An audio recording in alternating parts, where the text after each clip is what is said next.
Bienvenido a tu canal Inmigración al Día TV. Si acabas de llegar a los Estados Unidos recientemente y estás en un proceso de inmigración y necesitas respuesta acerca de tus procesos en ICE, en UCIS y en las cortes de inmigración, quédate que este video es para ti. En primer lugar, muchas dudas, muchas preguntas he observado acerca de los procesos de inmigración, más que todo las personas que tienen recientemente 6, 8, 3 meses acá en este país. En primer lugar, las preguntas más, digamos, recurrentes son las siguientes.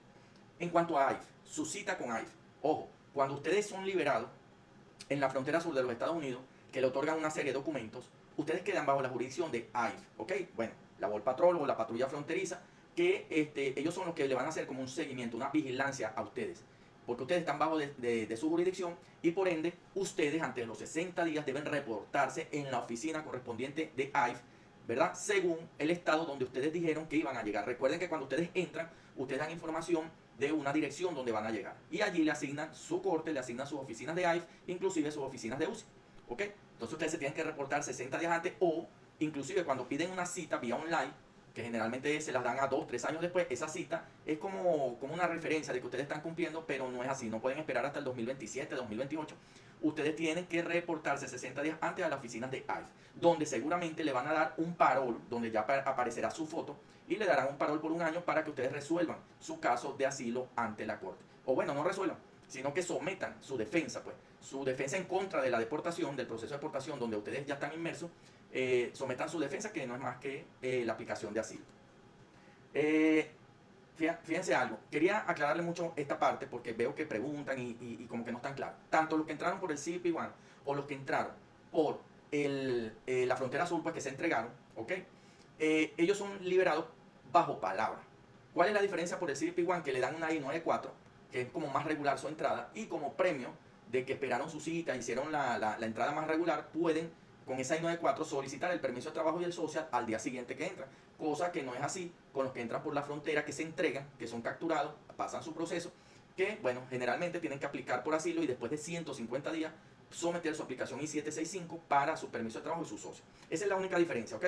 Digamos la ventaja para los que entran por el CBP-1. De resto, entran iguales. Recuerden que los que no entran con visa, los que no entran bajo parol, la figura de parol humanitario con permiso de viaje, entonces entran de manera ilegal. ¿Por qué ilegal? Porque irrumpen, ¿no? Están violando la normativa, la ley federal de inmigración del año 1997 de los Estados Unidos de Norteamérica, en el sentido que es castigado toda aquella persona, penal y civilmente, que entre de manera ilegal a este país. Como usted entró de manera ilegal, porque no tiene la autorización para entrar, no tiene un documento, una visa, ¿ok? O un permiso de viaje con la cual usted llegó por un aeropuerto, vía terrestre, e ingresó a los Estados Unidos, usted está cometiendo un delito. Que lo dejaron entrar, que le dieron parol, que le dan la oportunidad de acuerdo a las leyes superiores en cuanto a derechos humanos, Convención de la Haya, de Ginebra, de la ONU, de la OEA, en cuanto a la solicitud de asilo. Bajo ese proceso es que usted lo dejan entrar. Pero no es que usted ya entró y está legal acá porque le dieron una I-94, un parol, o le dieron bastantes documentos cuando entró y usted siente que ya está legal. Inclusive, estando aquí, una vez que usted saca su permiso de trabajo, su social y su licencia y su ID, tampoco está legal. Usted tiene que buscar de legalizar su situación acá. Para eso le dan un tiempo determinado que generalmente es un parol por un año. ¿Ok? ¿Por qué? Porque entonces volvemos atrás. Si ustedes entran irrumpiendo la ley, cometen un delito. Si cometen un delito, entonces nos convertimos en delincuentes. Entonces, no nos meten a una cárcel, pero nos dan una libertad bajo palabra. No sé, en muchos países como Venezuela, no sé si recuerdan, bueno, el vecino, el amigo se metió en un lío, ¿verdad? En un asunto que rompió la ley, infringió la ley, cometió un delito, pero está en libertad bajo palabra y se presenta cada 15 días en los tribunales. Bueno, igual. En otros países, bueno, quien irrumpe la ley, en sus países de origen, pues ustedes se presentan hasta que al final es una sentencia absolutoria, lo absuelven de culpa o lo condenan y paga su cárcel, ¿no? En cambio, acá en los Estados Unidos, usted tiene que ir a un proceso de inmigración donde usted o gana su caso de asilo, ¿verdad? Y automáticamente aplica para su residencia, luego su ciudadanía, se queda acá tranquilo en los Estados Unidos. Después que gane su caso de asilo, ahí sí su situación se legaliza acá en los Estados Unidos de Norteamérica. Pero si no, entonces usted no digamos que es una condenatoria y lo meten preso, sino una orden de deportación y a usted simplemente lo sacan pues del país. ¿Ok? Ese es más o menos el proceso. Entonces, ¿por qué la jurisdicción de ICE es tan importante? Porque mientras ustedes no sometan su asilo, no hagan la aplicación de asilo, ustedes están bajo la jurisdicción de ICE. Y si ustedes leen los documentos que le dan cuando ustedes entran, se van a dar cuenta que en esos documentos establecen condiciones. Si usted se reúne a pandilla, si usted comete delitos, si usted se cambia de domicilio y no notifica. La gente a veces, no, que yo me mudé a 3 casas en la misma conjunto residencial, en la misma ciudad, no. usted tiene que notificar exactamente dónde está si llega a mudarse de donde dijo que iba a estar. ¿Por qué? Porque acuérdense lo que dije de cometimos un delito, estamos procesados, somos delincuentes. ¿Ok? Entonces, si no participamos donde estamos, ellos lo toman como que andamos prófugos de la justicia. No queremos ser ubicados. Y entonces allí, por eso es que vienen los procesos de deportación. Y ustedes ni saben el por qué. De igual manera, cometer delitos. Ya ustedes saben que manejar sin licencia, no sé, tomarse 2 cervezas sin cinturón de seguridad, esos son tomados como delitos, bien sean menores, felonía, en el caso de manejar bajo ebriedad, etcétera, ¿verdad? En este país esos son delitos porque lo procesa en una corte criminal. Entonces tienen que estar muy pendientes porque eso los puede llevar a la deportación también. Ahora bien, aquí les tengo, digamos así, el secreto.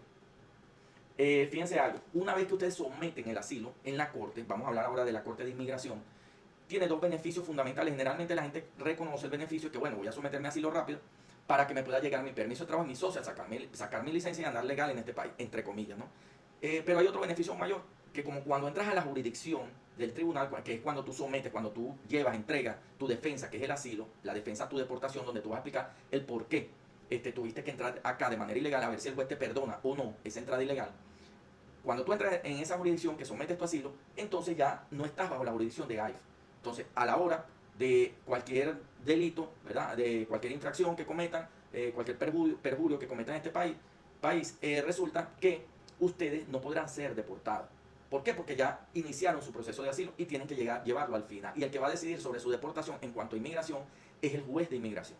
Entonces, si usted comete algún delito en este país, bien, usted pagará su fianza, pagará su arresto, etcétera, etcétera, pero ya no podrán llamar a inmigración y deportar. Evidentemente, seguramente eso le va a afectar en la decisión de su asilo, etcétera, pero ya está protegido porque está bajo la jurisdicción de un tribunal de inmigración. Eso es como uno de los puntos más importantes. Evidentemente, cuando ustedes entran, tienen que estar muy pendientes de su fecha de corte, ¿ok? Eso es lo primero que tienen que estar pendientes. Nunca, nunca, nunca confundan la fecha de corte, que es para el 2026. Estamos ahorita 4 de mayo del 2024. Entonces, para el 2026-27, bueno, por allá es que yo voy a activar mi proceso de inmigración, mi asilo, esas cosas. No, no es así. Solo tienen un año para someter su defensa. Mientras más pronto lo hagan, mejor por todo lo que ya les he explicado. ¿Ok? Y mientras no lo hagan pendientes, asistan a ICE, vayan ustedes mismos, pónganse a derecho, estén atentos a su proceso en ICE. Mientras no lo sometan, su asilo antes del año a la corte. ¿Ok? Los cambios de corte y dirección igualmente. Si usted se muda en la misma ciudad, evidentemente tiene que notificar su cambio a ICE y a la corte, ¿ok? De manera formal, donde le quede un recibo como evidencia. Su solicitud ha sido confirmada, cambio de tal dirección a tal dirección. Porque el día de mañana, como es causal de deportación, usted tiene que tener una evidencia de que usted demostró, usted notificó su cambio de dirección, que usted no anda prófugo. Ojo con eso, ¿ok? De igual manera, tenemos entonces los cambios de corte, que es otra cosa. Si usted se muda de Texas a Colorado, entonces evidentemente se le va a hacer forzado llevar un proceso en Texas y usted solicitaría un cambio de corte a través de una moción al tribunal para que le pasen su expediente a la corte de Denver, Colorado, un ejemplo, y allí usted siga su proceso y no tenga que viajar. Ok, eso es bueno que lo consulten. Como siempre, hace orientaciones, le doy yo gratuitamente, ¿verdad? A todos mis suscriptores, pero esto es bueno que los cambios de corte los analicen bien, usen la estrategia adecuada porque tienen que tener mucho cuidado con el permiso de reloj de trabajo. Son 150 días que empiezan a contar a partir de que usted somete su asilo y resulta que cualquier cambio que usted haga es considerado como un atraso y le pueden detener el permiso de reloj de trabajo. En cuanto a la corte, cuando usted va a su primera corte de máster, usted puede pedir una prórroga por no tener abogado o inclusive por no haber aplicado por asilo aún. ¿Ok? 1, 2, 3 veces, ya de ahí en adelante, bueno, ya ahí sí las cosas cambian porque tarde o temprano hay que asumir el proceso y luego eso te va a llevar a una audiencia final donde sí les recomiendo, porque en las másteres no necesitan mucho de abogado, pero en la audiencia final sí les recomiendo que contraten un abogado para esa audiencia final, ¿ok? Porque ya ahí es la definitiva, donde ustedes defienden su asilo, ningún abogado le va a ganar asilo, es ustedes mismos, ¿ok? Así paguen $20,000, el abogado no tiene la capacidad de ganar asilo, lo ganan ustedes, el interrogatorio se lo hacen ustedes y ustedes son los que ganan su asilo. Luego de esa aplicación, de someter su aplicación de asilo, viene el proceso, los llaman para una huella biométrica, registrarse en este país, y luego los 150 días, el permiso de trabajo, el social, y luego, bueno, la audiencia y su audiencia final, y listo. Los asilos no son difíciles ganarlo, eso es un mito falso. Lo único que de 1 millón, de verdad, no sé, 5.000 son casos de asilo. Porque de resto, lo más importante de un caso de asilo, y ojo con esto, que hay muchas personas que cobro $500 por un caso de asilo, 300, 600, pero no, eso no es un caso de asilo, eso simplemente llenan una planilla, la I-589 con sus datos, le ponen 3 cositas ahí que ustedes digan, bueno, me vine a mi país porque no había trabajo, porque la delincuencia, porque me iban a secuestrar, porque me iban a matar, XY. Y así mismo se lo colocan ahí, ¿verdad? O porque soy de la diversidad de género, XY, ¿ok? Y resulta que eso no son casos de asilo. O sea, un caso de asilo tiene que involucrar una historia de persecución, tiene que tener los elementos inherentes a un caso de asilo, al derecho internacional, las leyes de derechos humanos inherentes a la persona a nivel internacional. O sea, nada más y nada menos, yo tengo que explicar aquí que no puedo vivir en un país porque me persiguen por razones políticas, ¿ok? O de raza, o de religión, o pertenecer a un grupo en específico, inclusive de nacionalidad, ¿ok? Y que no puedo vivir en todo ese país porque hay un poder, algo, una estructura nacional, una estructura de todo un país que me persigue.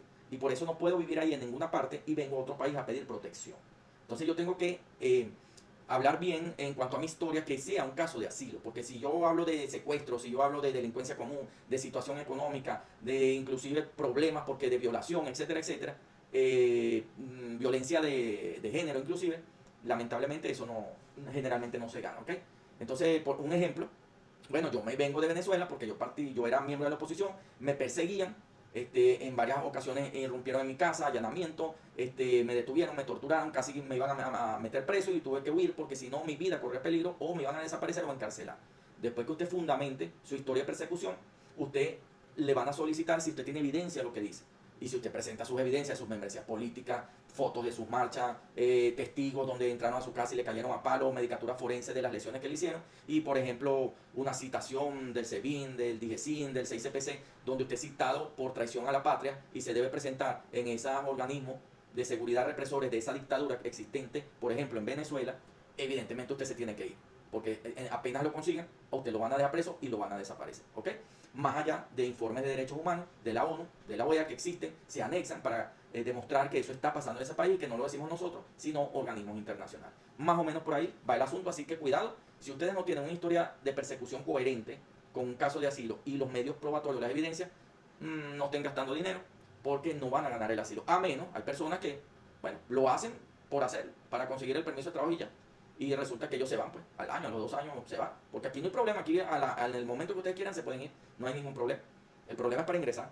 Entonces, bueno, ya esa es otra cosa, esa es otra situación. Pero quien quiera quedarse aquí en verdad protegido por este país y convertirse en un residente permanente y luego un ciudadano, debe tener mucho cuidado con la historia de persecución y los medios probatorios. Como siempre, estoy siempre por acá a la orden para orientarlos sobre esa situación y no los engañen y no les metan el dedo en el ojo. ¿Okay? Que ustedes están confiados que le hicieron su asilo, inclusive le llegó su permiso a través de su socio, pero el día de la corte se dan cuenta que no tienen nada que decir ni evidencia. No, ustedes no son abogados, ¿verdad? Pero todos saben que en cualquier instancia judicial, civil, de inmigración, de tránsito, lo primero que le va a preguntar, ¿qué pasó? Cuéntanos, ¿qué te pasó? ¿Por qué te viniste? ¿Quién te perseguía? ¿Cómo? ¿Cuándo? ¿Dónde? ¿Por qué entraste ilegal aquí? Etcétera. Y luego te van a pedir pruebas de lo que tú estás diciendo. ¿Ves?